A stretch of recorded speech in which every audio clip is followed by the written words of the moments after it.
रामकिशन जी, मेरे वरिष्ठ नेता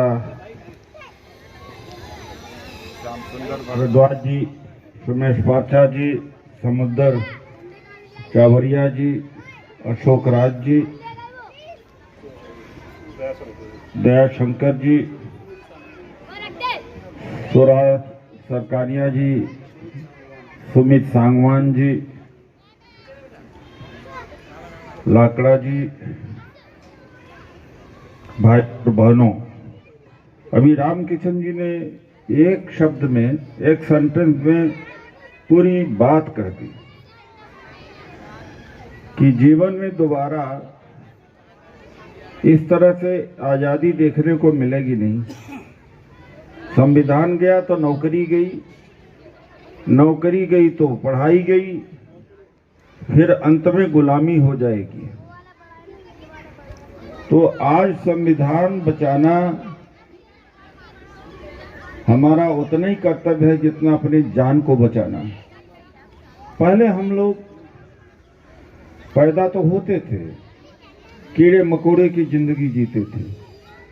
यह संविधान था, एक वोट का अधिकार दिया। आज कुर्सी पर बैठे हैं, अच्छे कपड़े पहने, अपनी आवाज को भी बुलंद करते हैं, एमएलए एमपी भी बनते हैं, अधिकारी बनते हैं, केवल और केवल संविधान की वजह से। भारतीय जनता पार्टी संविधान खत्म करना चाह रही है। उन्होंने कहा 400 पार इसलिए चाहिए कि हमें संविधान खत्म करना है। संविधान बचाने की जिम्मेदारी आपके ऊपर है। आप समझते हो कि हम 100-200 लोग हैं, इससे कहाँ संविधान बच जाएगा। तो ऐसे 100-200 लोग पूरे देश में इकट्ठा हो रहे हैं, इसलिए आप संविधान बचा रहे हैं। आपके प्रयास से संविधान बचेगा और मोदी की विदाई तो होना तय है। 30 लाख जो पक्की नौकरी दी जा रही है, कम से कम 10, 20, 25, 50 इस कॉलोनी से, कोली समाज के लोगों से मिल जाएगी। वो भर्ती 4 जून के बाद शुरू होगी, जैसे इंडिया गठबंधन की सरकार बनेगी। सफाई काम में किस तरह से ठेकेदारी प्रथा इन्होंने ला दिया है कि गुलामी की जिंदगी जी रहे हैं। 5,000, 6,000 में पार्ट टाइम काम कर रहे हैं, जिंदगी को नरक बना दिया है। मजदूरों की क्या हालत है जानते हैं। हम 2 योजना लेकर आए हैं और बीजेपी कहती है कि पैसा कहां से आएगा। हर गरीब परिवार की महिला को 1 लाख रुपया मिलेगा। आप कार्ड को भरवा दीजिए।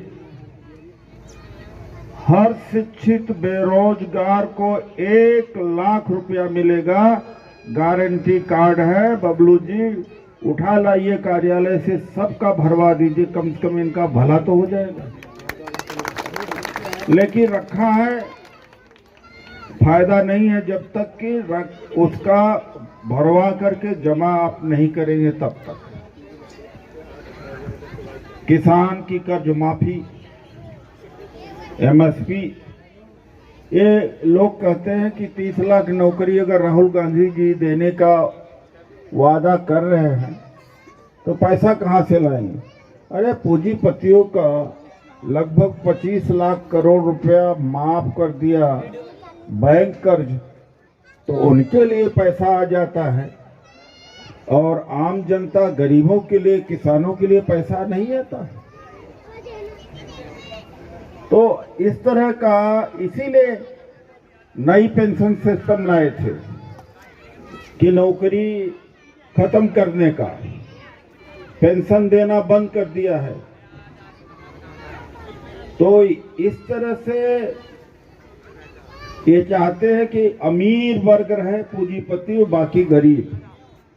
आरएसएस की विचार, अगर बहुत दिनों तक हुकूमत करना है तो 85-90% लोगों को उलझा दीजिए उनके रोजमर्रा की जिंदगी। जब रोजमर्रा की जिंदगी में उलझ जाएंगे, न चर्चा करेंगे, न संगठन बनाएंगे, न घेराव करेंगे, न आंदोलन करेंगे, न ट्रैक्टर होगी, न कार होगा, तो इसलिए ये अपनी जिंदगी के अंदर ही उलझ जाएंगे और हमेशा हमेशा हमेशा के लिए वो राज करेंगे, या उनकी सोच है। कल जनता के द्वारा चुने हुए अरविंद केजरीवाल जी जेल से छूटे हैं और 4 तारीख को इतना वोट दीजिए कि जेल का ताला परमानेंटली टूट जाए उनके लिए। अभी वो अंतरिम बेल पर आए, पक्का बेल नहीं है।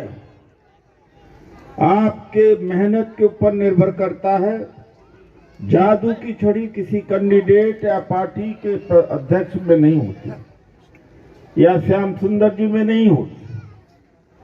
ये वोट का मामला है, ये कोई जादूगर यहां नहीं बन सकता। किसी की कृपा आशीर्वाद से कोई वोट नहीं गिरता। वोट के लिए जाना पड़ेगा, निकलना पड़ेगा, समय देना पड़ेगा, बात करना पड़ेगा, गारंटी कार्ड की बात करना पड़ेगा। इसलिए मैं इन्हीं शब्दों के साथ ये गारंटी कार्ड ये दिखा रहा हूं। बबलू जी और साथी लोग भरवाए और चुनाव निशान हाथ है, चुनाव निशान हाथ है, चुनाव निशान झाड़ू नहीं है। एक बात मैं और करना चाहता हूं, 5 साल जो हंसराज हंस ने कोई काम किया नहीं किया, दिखाई पड़े नहीं। मेरा काम जानते हैं आप लोग जी, जानते हैं ना। इसमें से भी कई ऐसे लोग होंगे, जब मैं एमपी था तो मिले होंगे, तो उनका काम जरूर किया होगा, उनके लिए टेलीफोन जरूर किया होगा, लेटर लिखा होगा। किया था कि नहीं किया था? हाथ उठाइए। कितने लोगों का काम, अगर जिन्होंने सत्यानाश किया है 5 साल तक दिखाई नहीं पड़े, और जिन्होंने 5 साल काम करके पहले से ही अपना परिचय दे दिया है, तो अब परिचय देने की जरूरत है कि मैं आगे चल के कैसा काम करूंगा। क्योंकि जुबान की कीमत न समझो, जो काम धरातल पर किया गया, जो दिख रहा उसको तो मानना पड़ेगा। और मैंने 5 साल काम किया है, 5 साल उनका, 5 साल मेरा, और उसके हिसाब से अगर भारतीय जनता पार्टी भी इस बाला सोचेगा, वो भी वोट देगा, और दे रहे हैं वो लोग भी वोट। क्योंकि जो दूसरा प्रत्याशी आ गया है, ये दूसरा हंसराज हंस, इनसे कुछ समझने का नहीं, लिखे पढ़े नहीं है, कुछ नहीं कर पाए। आप सोशल मीडिया, चंदौलिया जी, तो ये पढ़े लिखे कुछ नहीं है, ये मोदी जी के नाम से वोट मांगेंगे। तो आप यहाँ का पार्क बनवाने के लिए मोदी जी के यहाँ जाएंगे, मोदी जी से मिलेंगे। सीवर की दिक्कत है, क्या मोदी जी करेंगे? ये दोनों काम होगा 4 जून के बाद मैं शुरू कर दूंगा। आप मुझे मौका दे रहे हैं, हम देख रहे हैं। जो कहता मोदी जी के नाम से कह देना, भैया ऐसा है कि मेरे यहाँ सीवर जाम है, एमपी बन, अगर बीजेपी के एमपी बनेगा तो मोदी जी से मिलवा दोगे? वैसा नहीं आता है। प्राइम मिनिस्टर से थोड़ी, वो तो कैंडिडेट से काम पड़ता है, एमपी से काम करता है। इन्हीं शब्दों के साथ मैं अपनी बात को विराम देता हूं। समय पहले करने के बाद में भी आप कार्यक्रम करा लेंगे। कल स्वतंत्र नगर और बाकनेर में बड़ी सभा है, 4 बजे की है। कल बड़ी सभा है, उसमें जरूर से जरूर आना है। धन्यवाद।